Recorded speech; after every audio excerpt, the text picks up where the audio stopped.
कारण तुमची अंत्ययात्रा जात असताना एक यादी असते बघा, माहित आहे का आप्पा? एक यादी असते, ते यादी तुमच्या हातात नसते बघा महाराज, भावकीच्या हातात. ते बी भावकी सोबत तुम्ही गोड असलात तर. यादी कोणती? 200 पाव किलो सुतळी, काय गुलाल, तुमची जे जे विधी ज्याच्या ज्याच्या जातीनुसार. कारण ज्यांची ज्यांची शिवमाता असेल, ज्याच्या ज्याच्यानुसार आपण विधी करतो तसं ती डायरी आपल्या हातात नसते. बरं तरुणांना माझी विनंती आहे, आता हे 60-50 चे लोक, आता हे श्रवण करणारी भक्ती आहे त्यांची, उगा बसून कानाला तरी पण ऐकू येत नाही. मग कोणत्या वयामध्ये आपलं कार्य पूर्णत्वाकडे जातं?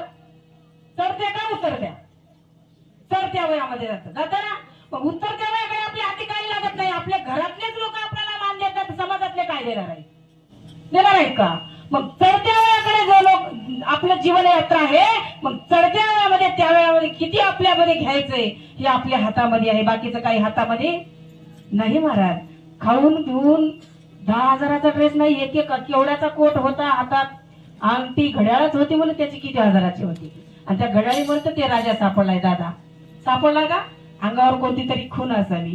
तसं तुमची अंत्ययात्रा जाण्याच्या अगोदर मी का ते तुम्हाला उदाहरण दिले, तुमच्याही शरीरावर खून असावी. कारण वीरशैव धर्म हा कठीण धर्म आहे. ज्यांनी शिवमात्रा घ्यावी त्यांनी पत्ते सांभाळावी. तर ब्रह्मर्षी सांगत, मी पवित्र आहे, मी पवित्र कुळामध्ये मी जन्मलो, मी खानदानी आहे म्हणायचं काय तर पुरावा असला पाहिजे ना. आपल्याकडे उगाच म्हणतो मी खानदानी आहे. हा खानदानी आहे, बापाचे संस्कार तुझ्याकडे आहेत का? अगोदर पहा, आहेत का? खानदानी का म्हणावं आपण?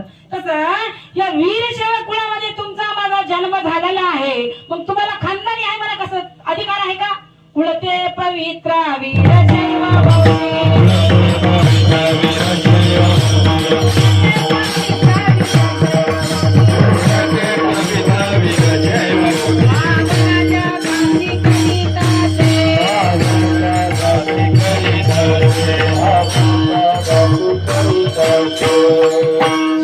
कुळ पवित्र आहे. माहिती आहे वाजवा पडलं का? वाजवा प्रमाण. गावातला शंकर जाताना एखादा टोचून बोलाय, माय काय बोललाय त्यांना म्हणता पण संतांनी प्रेमाने शब्द काही वापरले काही ठिकाणी, आणि काही ठिकाणी कपिल महाराज प्रखड शब्द वापरले. का वापरला असेल? कृपा ज्याच्यावर व्हायची वेळ आली तिथं वाईट जरी शब्द टाकला तर आपण अपमान समजायचा नाही महाराज. कृपा होत नाही. मार खाल्याशिवाय देवाला देव पण येत नाही दगडाला, आपण म्हणतो बघा. कसं संतांची कृपा प्रेमळ शब्दातून होते आणि परखड शब्द